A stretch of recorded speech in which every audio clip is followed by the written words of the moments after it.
Canal A Lei e o Testemunho. Não esqueça de comentar, compartilhar e dar o joinha. O tema de hoje, como observar o sábado. Depois da vinheta.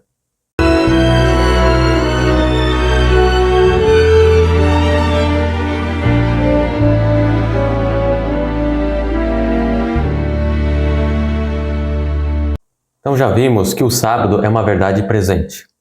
Agora não resta saber como observá-lo. Então o primeiro ponto é saber de quando começa o sábado e até onde ele termina.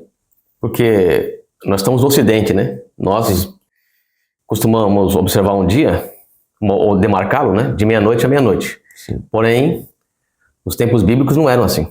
Não. Quando Deus havia estabelecido a terra, Ele deixou normas, deixou as demarcações do dia. Como é que a Bíblia nos apresenta? Então em Gênesis capítulo 1, o verso 5, nos diz: E foi à tarde e amanhã, o dia primeiro.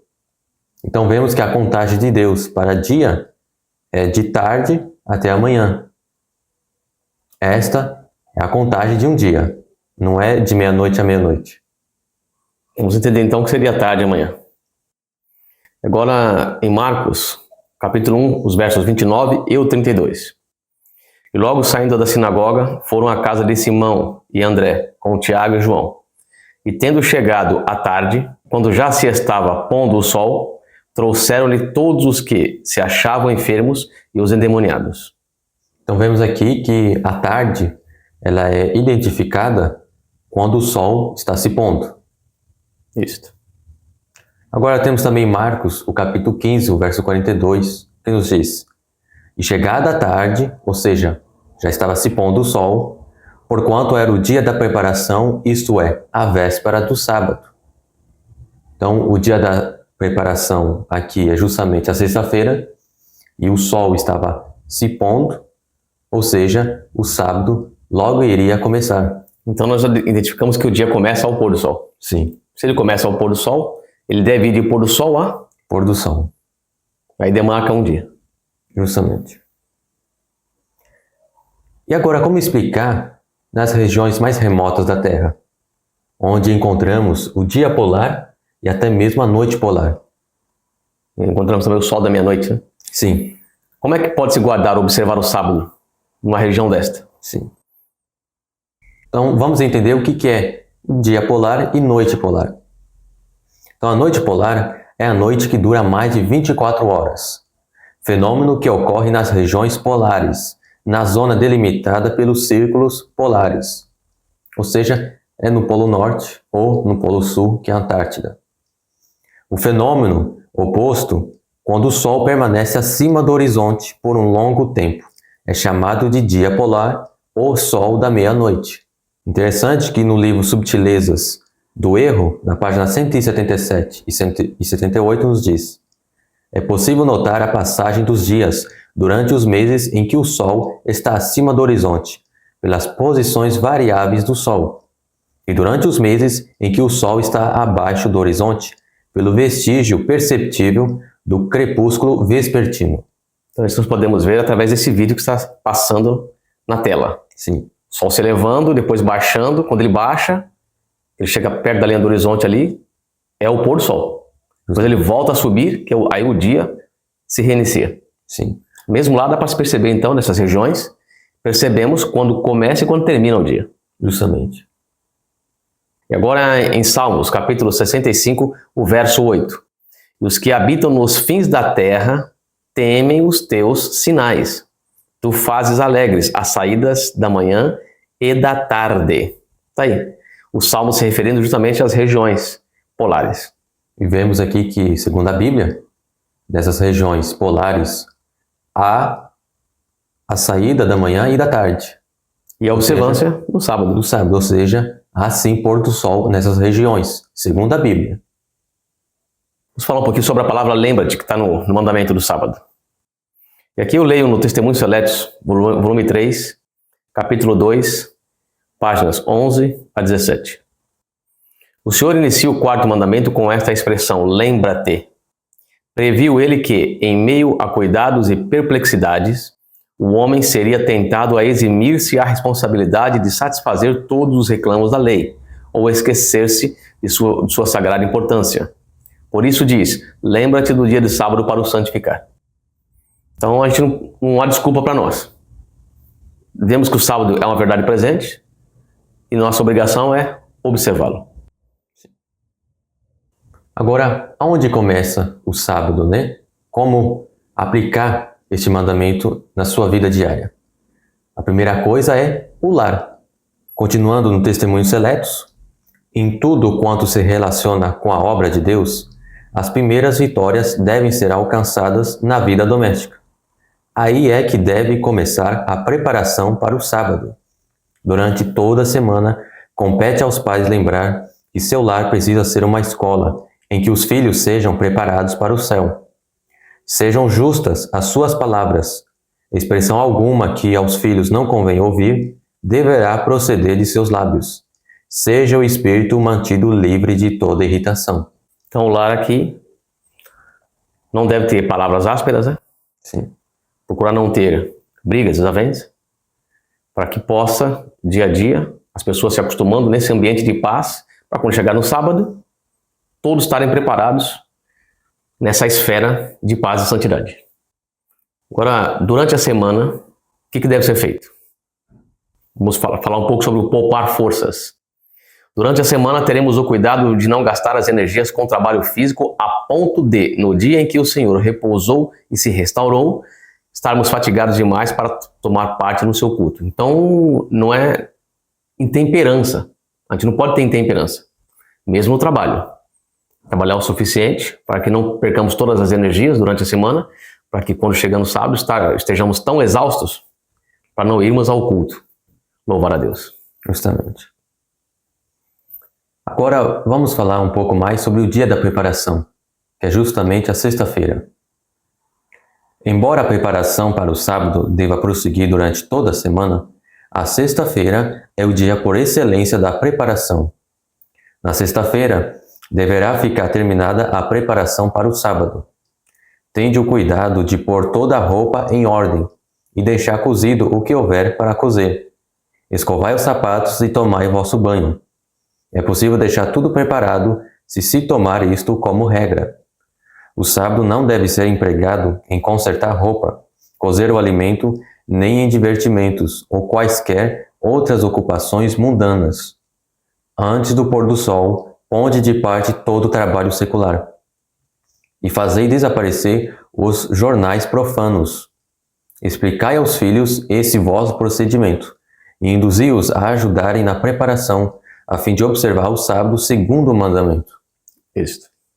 Então devemos esquecer de toda a ocupação secular neste santo dia. Sim. E ficarmos centrados na observância do mandamento, restrita à observância, e adoração ao Criador. Então qualquer coisa que desvie nossa atenção da adoração ao Criador não é bom nesse dia. Então se estamos acostumados a falar sobre política durante a semana, encerramos no sábado. Qualquer outra atividade secular, encerramos ao pôr do sol. Depois do pôr do sol do sábado, vamos desempenhar novamente nos nossos afazeres. Enquanto isso, não. Sim. Agora, os patrões. Sempre que possível, os patrões deverão conceder aos empregados as horas que decorrem entre o meio-dia da sexta-feira e o começo do sábado. Dá-lhes tempo para a preparação, a fim de poderem saudar o dia do Senhor com sossego de espírito. Assim procedendo, não sofrerão nenhum prejuízo, nem mesmo quanto às coisas temporais. Agora, vejamos o balanço da semana toda. Antes de começar o sábado, tanto a mente como o físico devem desembaraçar-se de todos os negócios seculares. Deus colocou o sábado ao final dos 6 dias de trabalho, para que o homem aí se detenha e considere o que lucrou durante a semana finda, em preparativos para aquele reino de pureza a que nenhum transgressor será admitido.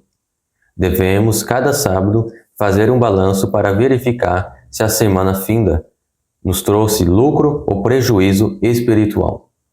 Então, no sábado é justamente fazer o balanço da nossa espiritualidade. E agora, reunião ao entrar do sábado. Antes do pôr do sol, todos os membros da família devem reunir-se para estudar a palavra de Deus, cantar e orar. A este respeito, estamos necessitados de uma reforma, porque muitos há que se estão tornando remissos. E agora, há ainda outro ponto a que devemos dar a nossa atenção no dia da preparação, sexta-feira. Nesse dia, todas as divergências existentes entre irmãos, tanto na família como na igreja, devem ser removidas. Afasta-se da alma toda a amargura, ira ou ressentimento. Então, esses aqui são pontos que nós temos que observar antes de adentrar no sábado, possamos colocar isso em prática. Então, há uma necessidade de reforma em nosso meio, reforma e reavivamento. Isso passa pelo sábado também. Sim. Agora também temos que levantar cedo no sábado. Não deveis perder as preciosas horas do sábado, levantando-vos tarde. No sábado, a família deve levantar-se cedo. Despertando tarde, é fácil atrapalhar-se com a refeição matinal e a preparação para a escola sabatina.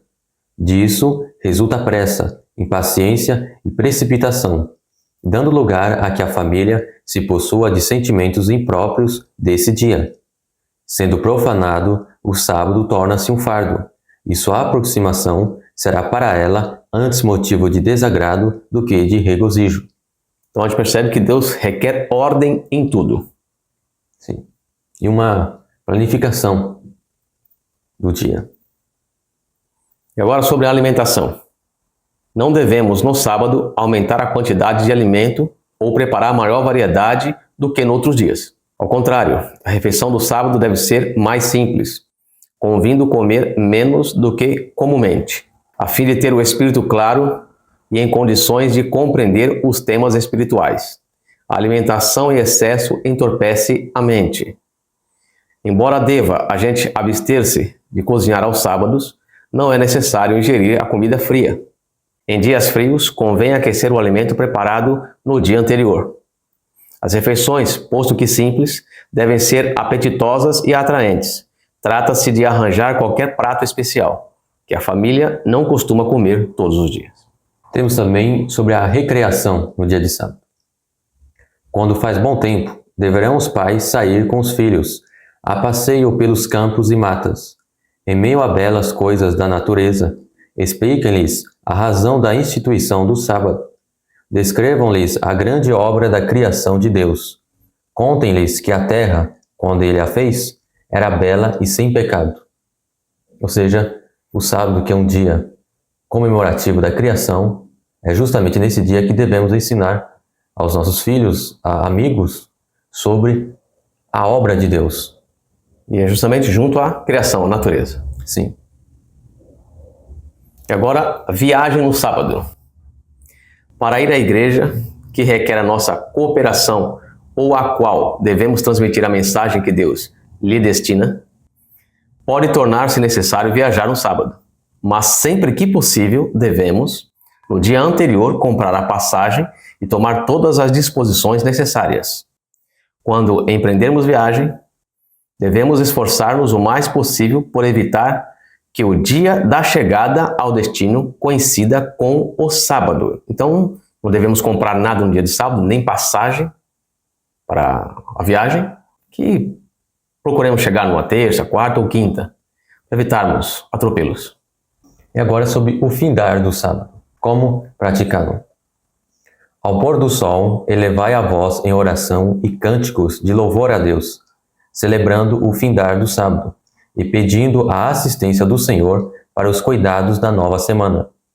Desse modo, os pais poderão fazer do sábado o que em realidade deve ser, isto é, o mais alegre dos dias da semana, induzindo assim os filhos a considerá-lo um dia deleitoso, o dia por excelência, santo ao Senhor e digno de honra. Então aqui nós temos visto todos os pormenores de como observar o santo dia do Senhor. Então este foi o estudo. Não esqueça de comentar, compartilhar, deixar o joinha para que haja mais relevância no canal, para que ele possa ser espalhado para outras pessoas. Que Deus nos abençoe e Deus os abençoe também. E os aguardamos para um próximo estudo em nome de Jesus. Amém. Amém.